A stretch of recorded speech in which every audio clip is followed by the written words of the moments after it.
12층에서 투신을 시도했고 11층에 난간에 걸려서 구조가 됐다고 하네요. 그러니까 한마디로 이게 12층에서 시도를 한 게 12층이니까 이런 우연이 없었으면은 이거는 바로 사망이었겠죠. 그래서 어떠한 이유인지는 모르겠으나 그리고 요즘에 좀 상대적으로 좀 조용하지 않았어요? 그런데 관련해서 극단 선택 시도 여부 등 구체적 경위를 지금 확인 중에 있다고 합니다. 그래서 뭐 내부 방침상 뭐 내용은 확인될 수 없다고 하는데 뭐 오늘께는 좀 이게 좀 얘기가 나오지 않을까. 아무래도 이제 박근혜 전 대통령 그 탄핵 그 국면에서 이후의 수사에서 좀 핵심 인물로 꼽히고 있죠. 그래서 당시에 이제 좀 증언을 했던 이런 부분들이 정유라 씨의 주장에 의하면은 여기에 대해서 이게 좀 당시 뭐 검사와의 관계 이런 부분 때문에 좀 왜곡된 부분이 많다 이런 비판이 상당히 많았어요. 그런 와중에 상대적으로 조용히 지나가고 있던 이런 상황이었는데 이런 상황에서 갑자기 물론 이제 허위사실 유포 그리고 뭐 증언 회유 뭐 이런 것들이 있었잖아요. 이런 여러 의혹들이 있었는데 일단은 뭐 그 와중에 뭐 폭로와 부인이 계속 반복이 되긴 했는데 그 이후에는 뭐 이렇다 할 장시호 씨에 대한 이런 그 내용을 저희가 전달해드린 바가 없거든요. 그런데 갑자기 이런 일이 생겼습니다. 어찌됐건 간에 이게 사망으로 이어지지 않은 것에 대해서는 뭐 다행이라 생각을 합니다만 갑자기 왜 이런 일이 벌어졌는지에 대해서 추가적으로 좀 밝혀지면 좋을 것 같습니다. 자, 그리고 국민의힘이 어제 이제 5시간 동안 대치를 하다가 결국 특검의 압수수색을 막아냈다. 그래서 송원석 원내대표도 본인도 놀란 것처럼 우리가 뭉실이 갈 수 있지 않느냐 이래서 저희도 여기에 대해서 그래 좀 이렇게 투쟁적으로 나가야 승산이 있다라고 말씀을 드린 바가 있었는데 자 결국 그 압수수색 대치 특검과의 대치가 사흘 만에 종료가 되었습니다. 그리고 조은석 특검에 대해서는 이 직권남용으로 이제 또 고발을 하게 됐죠. 자 특견이라고 아예 표현을 하네요. 확실히 이제 장동혁 지도부는 조금 전투력을 센 모습을 많이 보이고 있는 것 같아요. 또 그런 염원에 의해서 탄생한 지도부이기 때문에 안 보여주면 죽죠.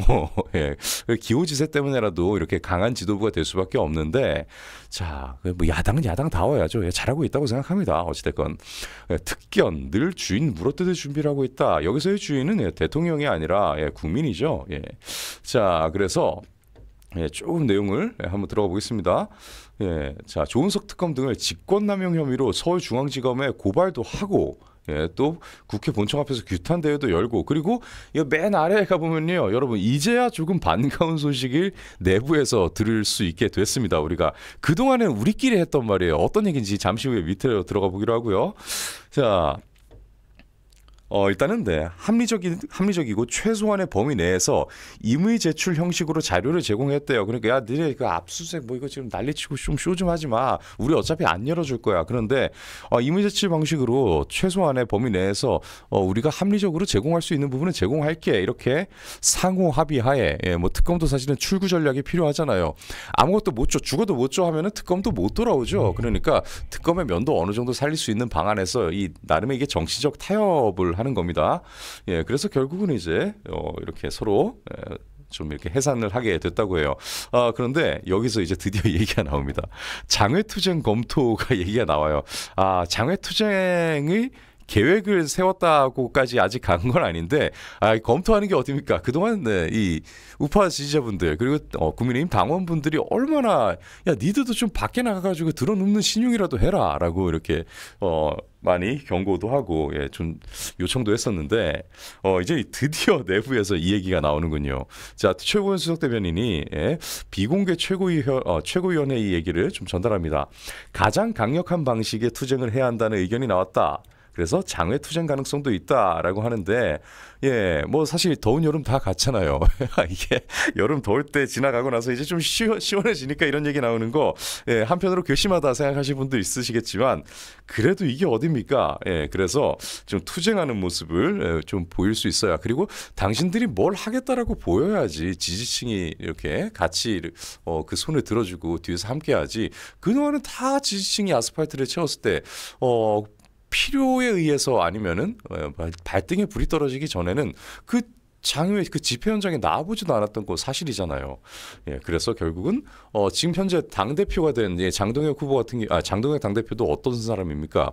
결국 그 세이브 코리아 집회 때 그러니까 많은 이 우파 시민들 그리고 나라를 구하고자 하는 시민들이 장외 집회로 모여서 그 큰 목소리를 냈을 때 그때 여러분이 모인 거 제가 이제 와서 죄송합니다라고 그 자리를 함께 했던 사람이 결국 당대표가 된 거잖아요. 그러니까 당원들이 그리고 우파 시민들이 뭘 원하는지는 명확해졌는데 드디어 이 얘기가 나오게 되는군요.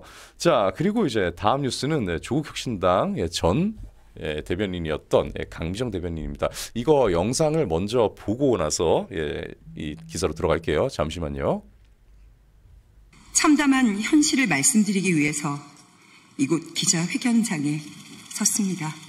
당내 성추행 및 괴롭힘 사건의 피해자 중 한 명은 지난달에 당을 떠났습니다.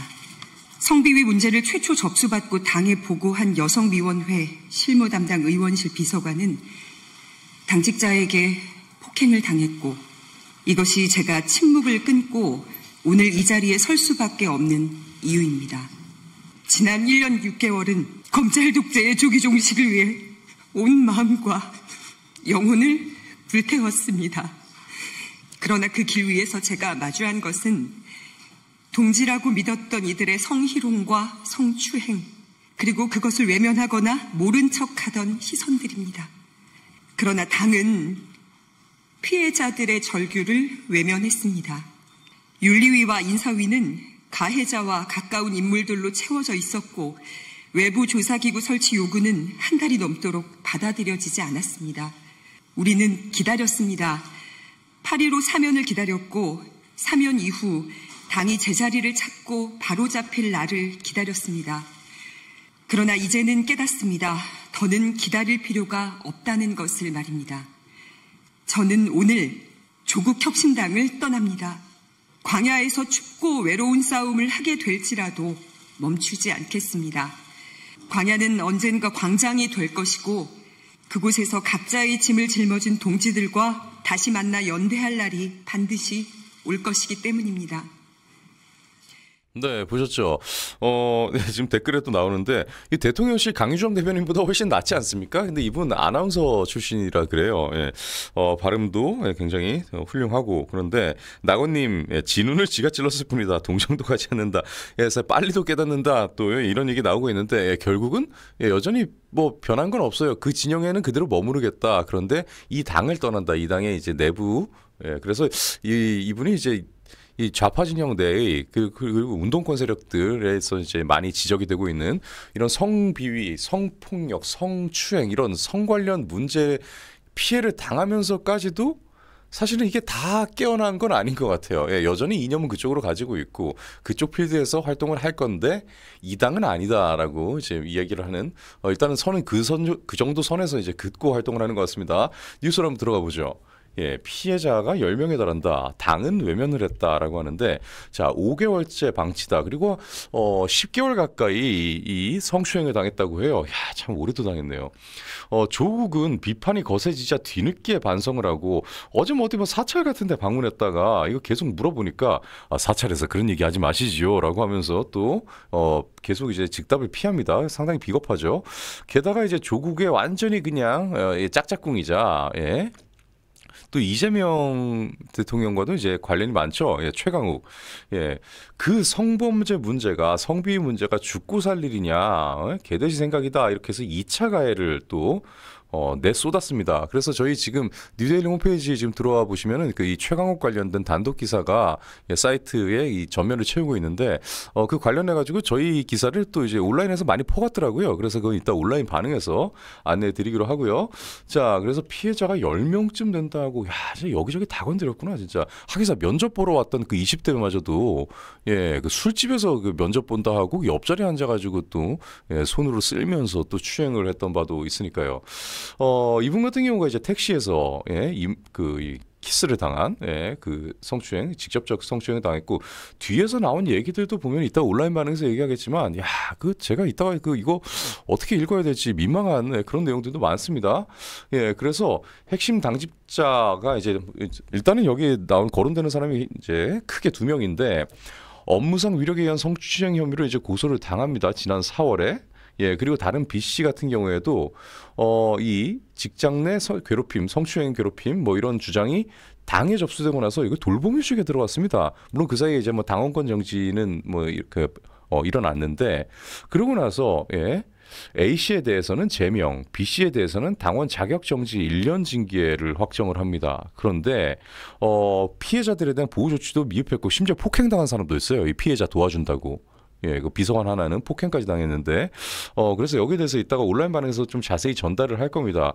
여기에 대해서 자, 직장 내 괴롭힘 사건에 조력을 했던 이 도와주는 사람, 이런 경우에는 예, 녹음했다라는 이유로 감봉 4개월 징계를 받았어요. 그리고 나서 이 사람은 결국 탈당했고 지금 딴 데 가 있대요.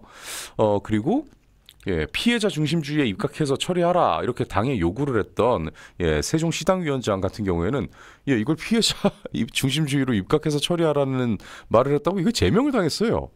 예, 당에 이 파워 있는 사람들 시끄럽게 한다 이거죠.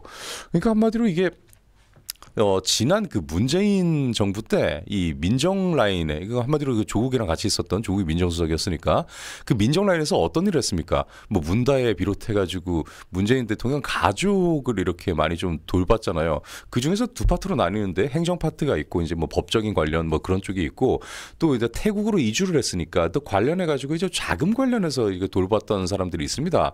그 사람들이 지금 여기 이 가해자들이 그 사람들이 이 그룹이더라고요. 그런데 심지어는 조국 대표가 최근에 이제 지금은 뭐 원장이지만 이 조국이 최근에 이제 사면을 받았잖아요. 그 사면 받아가지고 풀려날 때 그때 꽃다발 들고 갖다 줬던 그 사람들이 이 지금 가해자들이 그 사람들이었더라고요. 그러니까 그 사람들 여러 명 중에 가해자들이 있고 심지어 거기에 같이 이렇게 같이 사면에 이제 축하한다고 갔던 사람들 중에는 피해자도 있어요. 그러니까 피해자랑 가해자가 같이 이렇게 계속 이동을 하고 다녔던 네, 그런 상황입니다. 그러니까 그 안에서 전혀 반성조차 없고 계속 끊임없는 성추행이 일어났다고 합니다. 여전히 이 좌파 진영에 특히나 이제 운동권 세력들의 이 성의식은 굉장히 비뚤어져 있다는 걸 우리가 잘 알고 있잖아요. 또 이런 얘기가 나와요. 너 하나 때문에 10명이 힘들다. 우리가 네 눈치를 왜 봐야 되느냐. 예, 이렇게 피해자에 대해서 박원순 서울시장이 이제 성범죄를 저질렀을 때 이 피해자에 대해서 피해 호소인이라고 그런 말을 했잖아요. 그러면서 이게 자기들 진영의 가해자가 나올 경우에는 이렇게 계속 덮으려고 하는데 예, 좀 억울한 일이 상당히 좀 많이 있었던 것 같아요. 예, 근데 이게 조국이 직접 영입한 인물인데 이 강미정 대변인이 그러면서도 불구하고 이번에 탈당을 하게 됐다고 합니다. 자세한 내용이 굉장히 많아요. 그 이따가 온라인 반응에서 좀 전달하기로 하고요. 예.